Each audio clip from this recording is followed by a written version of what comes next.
हरिचंद्र की तरफ जैसे ही देखा है रानी तारा ने, तारा से हरिचंद्र कहने लगे, रानी तारा एक छोटा सा काम कर दो। क्या? तो रानी तारा से हरिचंद्र रोते हुए बोले, अरे रनिया उठवाए दे गगरिया मेरी झलकी भरी हो तारा।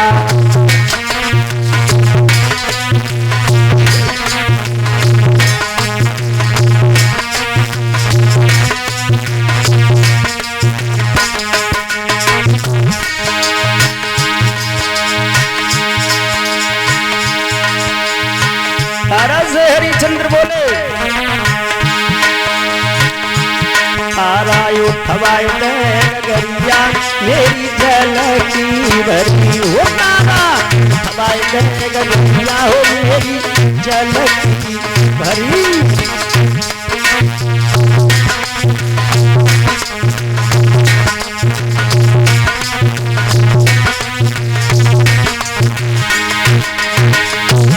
अपनी स्थिति बताते हुए हरिचंद्र बोले,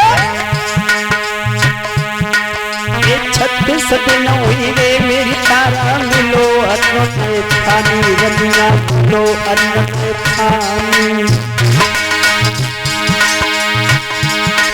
ये 36 दिन हुई वे मेरी तारा मिलो अन्न में पानी रानी मिलो अन्न में पानी।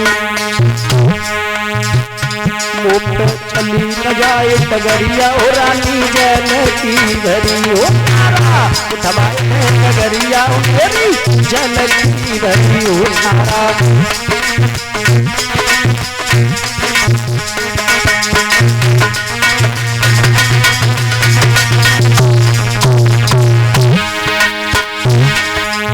जवाब दे रहे रानी तारा, अगर जरा सा विलंब हो गया ना, जरा सी देर हो गई ना, तो मेरा मालिक इतना खतरनाक है कि मेरी डंडों से खबर लेगा। क्योंकि एक तालू को मैंने पर हूँ लाखों देवो गारी हो रानी लाखों देवो गारी।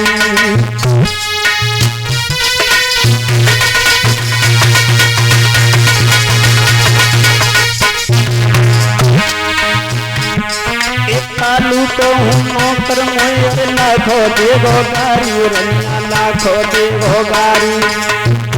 लेगो टंडन से खबरिया मेरी झलकी भरी हो, टंडन से खबरिया रनिया झलकी भरी हो, हमारे खबरिया हो मेरी झलकी भरी हो तारा। उठवाए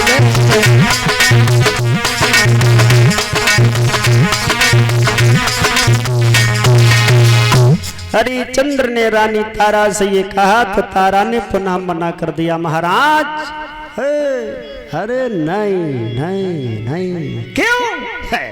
तुम्हारे घड़ा से हाथ लगाना भी बहुत गलत पड़ जाएगा मुझे। क्यों? हम तुम्हारे घड़ा को उठवाना तो दूर है, लेकिन हम घड़ा को छू भी नहीं सकते हैं।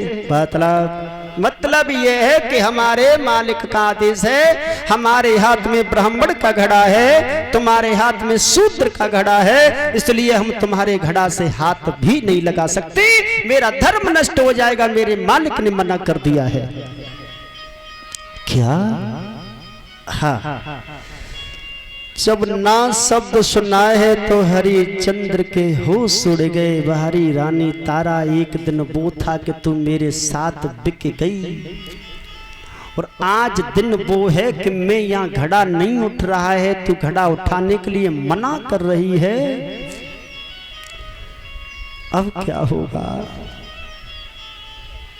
बनी के चेहरे पर तो लाखों ही निशान होते हैं, जब बनी बिगड़ती है तो दुश्मन तो खास अपने ही होते हैं। जहां अपना किसे समझते हो लोगों, मैंने बताया था कि मुसीबत में अपने ही तो साथ छोड़ते हैं, अपने ही जहां अपने साथ छोड़ देते हैं तो भला दुनिया में कौन किसका होता है? अपना खून भी अपना होता नहीं है। हरिचंद्र बैठ करके रोने लगे। रोता हुआ निहार करके रानी तारा के हृदय में दया आती है और कहती है श्रीमन घड़ा को तो नहीं उठवा पाऊंगी, लेकिन एक अकल बता दूंगी। अकल ही बता दो। अकल हमारे पास सिर्फ ये है कि गहरे में घोसे जाओ, घड़ा उठ जाएगो, तनिक सहारो पानी को लग जाएगो। श्रीमन गहरे से जल में घुस जाओ, घड़ा तैरने लगेगा। फिर ज्यादा ताकत का काम नहीं है, थोड़ी सी ताकत लगाना, घड़ा सर के ऊपर आ जाएगा। जब ये कहा तो हरिचंद्र ने कहा है रानी जब मुसीबत में इतनी अकल ही बता दे वही बहुत है, वही बहुत है। घड़ा को सर पर रख करके रानी तारा उधर चली, इधर हरिचंद्र चले, दोनों प्राणी नदी से निकल गए। तारा तो ब्राह्मण के घर पहुंची है, हरिचंद्र महाराज जो हैं वो अंदर घुस नहीं पाए, ठोकर लगी, गिर गए, घड़ा फूट गया। कालू भाग करके आया, आप शब्द बोलने लगा, कहने लगा तुम भोजन नहीं करते हो, निरादर सेवा करते हो, अब तुमसे ये घड़ा भरने का काम नहीं होगा और आप इसके लायक भी नहीं हो।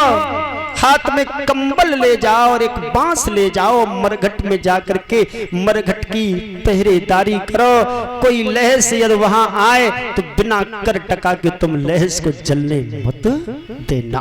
देखिए समय कहाँ हरिचंद्र थे, हरिचंद्र से हरिया बने, अरे भैया अब हरिया से मरघटिया बन गए, क्योंकि यही तो नाम होता है। दुनिया में समय का कोई भरोसा नहीं होता है।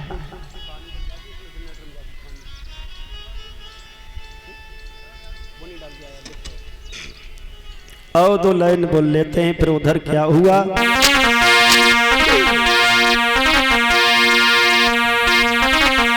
ओ मैयारी तेरी महिमा जग से न्यारी, दुर्गारी तेरी महिमा जग से न्यारी, मैयारी तेरी महिमा।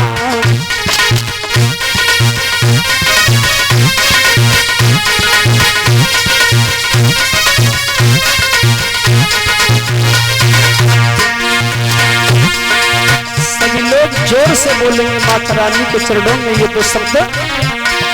हाँ मैयारी तेरी महिमा जग से न्यारी, दुर्गारी तेरी महिमा जग से न्यारी, महिमा जग से न्यारी, दुर्गारी तेरी।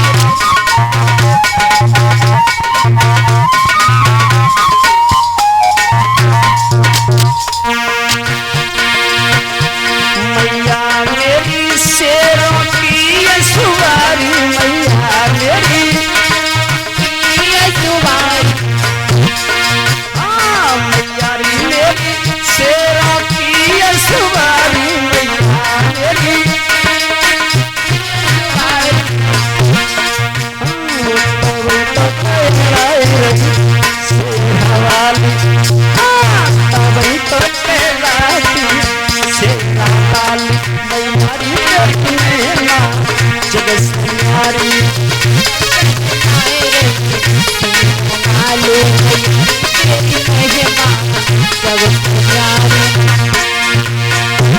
तालियां बजाइए सब लोग, माता रानी के दरबार में बैठे हैं, अच्छा नहीं लगता है। मैया मेरे ऊंचो पर्वत पे बैठी, मैया मेरी पर्वत पे बैठी, हाँ मैया मेरी ऊंचे पर्वत पे बैठी, मैया मेरी ऊंचे पर्वत पे बैठी।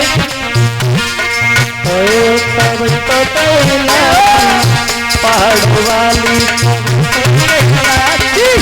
पहाड़ों वाली मैयारी